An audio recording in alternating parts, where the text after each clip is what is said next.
অনাকাঙ্ক্ষিত কারণে daily computer লাইভটি বিঘ্নিত হয়েছে। আমরা আবার দেখছি গেট ভেঙে আন্দোলন গেট প্রায় ভেঙেই ফেলেছে। গেট ভেঙে তারা মেডিকেলের ভিতরে প্রবেশের চেষ্টা করছে। এই মুহূর্তে ঢাকা মেডিকেলের বঙ্গবন্ধু মেডিকেলের যে গেট সেটি কিন্তু ভেঙে ফেলেছে এবং ভিতরে ঢুকে কিন্তু তারা আক্রমণ করছে। মেডিকেলের ভিতরে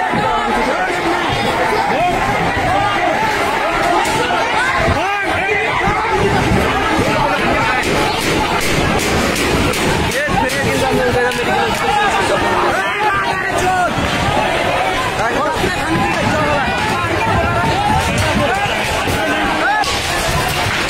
অ্যাম্বুলেন্স ভাঙচুর করছে। বাস বঙ্গবন্ধু মেডিকেলের যে বাস আছে তারা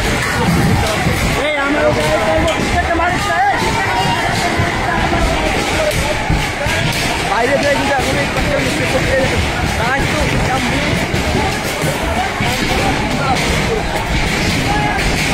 অ্যাম্বুলেন্স ভাঙচুর করেছে, বাস ভাঙচুর করেছে, গাড়ি কিন্তু তারা ভেঙে ফেলেছে। গাড়ির বাস ভেঙে ফেলেছে, অ্যাম্বুলেন্সের বাস ভেঙে ফেলেছে।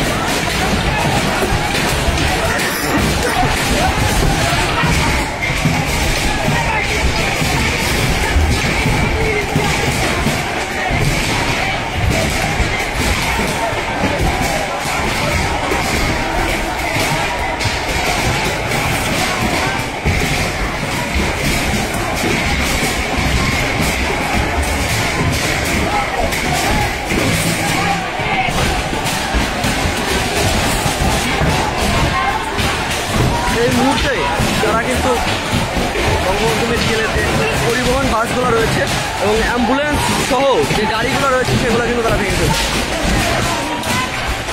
মূলত একটি অ্যাম্বুলেন্সই ছিল, বাকিগুলো পরিবহন গাড়িগুলো কিন্তু তারা এই মুহূর্তে পুরোপুরি প্রত্যেকটা গ্লাস কিন্তু তারা ভেঙে ফেলেছে।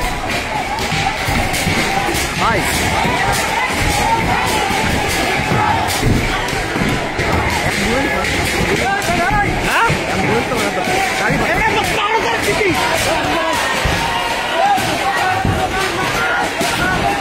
আন্দোলনকারীরা যেটা বলেছেন যে এখানে ভারতের পতাকা দেখেই কিন্তু তারা এটা ভাঙচুর করেছেন। ভারতের পতাকা না থাকলে কিন্তু এটা ভাঙচুর করতেন না বলে আমাদেরকে জানিয়েছেন। মেডিকেলের ভিতরে গিয়ে কিন্তু শিক্ষার্থীরা কিন্তু আন্দোলনকারীরা কিন্তু ভাঙচুর করছে।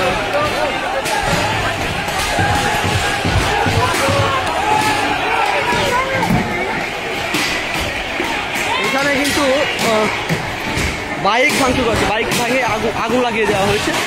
একটি বাইকে কিন্তু আগুন লাগানো ভাঙচুর, বাইক ভাঙচুরের যে ঘটনা সেটি কিন্তু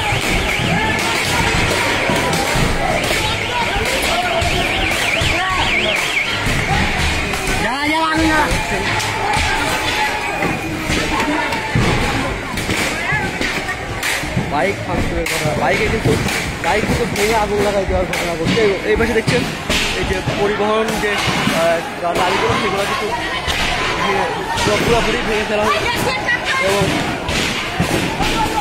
বাইকগুলোতে কিন্তু আগুন লাগাই দেওয়া হচ্ছে।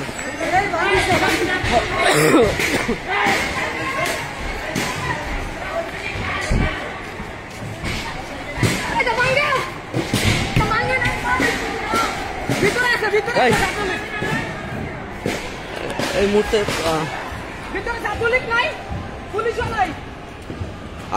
আমরা একটু কর্তৃপক্ষের সাথে কথা বলবো যে তারা তাদের সাথে আসলে কেন এরকম হলো, কেন শিক্ষার্থীরা। আচ্ছা, আপনি মানে মেডিকেলের কোনো স্টাফ বা শিক্ষক, এরা কেন শুরু করলো আসলে? এর ভিতরে কি কোনো ছাত্রলীগ ছিল বা কেউ কি বের হয়েছিল যাদের কারণে আন্দোলনকারীরা তো ক্ষিপ্ত হয়ে গেল? অফিসে ছিলাম, এখন অফিস থেকে ওই দৌড়াদৌড়ি দিকে আমি নিচে নামলাম।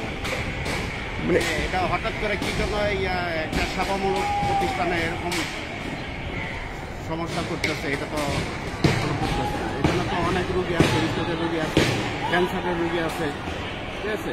তারপরে অনেক আমাদের আউটডোরও অনেক লোক আছে। এটা তো করাটা মনে হয় ঠিক হলো না। এটা এই অবস্থাটা করাটা আপনাদের কোনো স্টাফ বা কেউ কি আহত হয়েছে এরকম কোনো খবর আপনি পেয়েছেন? আমাদের কোনো কর্মকর্তারা ভিতরে যান, ভিতরে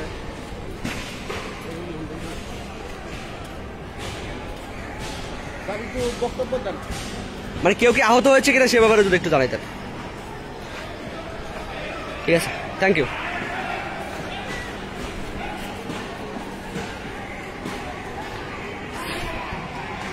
তবে শিক্ষার্থীদের মনে কিন্তু প্রশ্ন উঠেছে কারা এই নৈরাজ্য চালাচ্ছে। এরা কি আন্দোলনকারী বেশি অন্য কেউ, নাকি আন্দোলনকারীরাই এই নৈরাজ্য চালাচ্ছে? কারণ তারা কিন্তু এখনো পর্যন্ত বাইক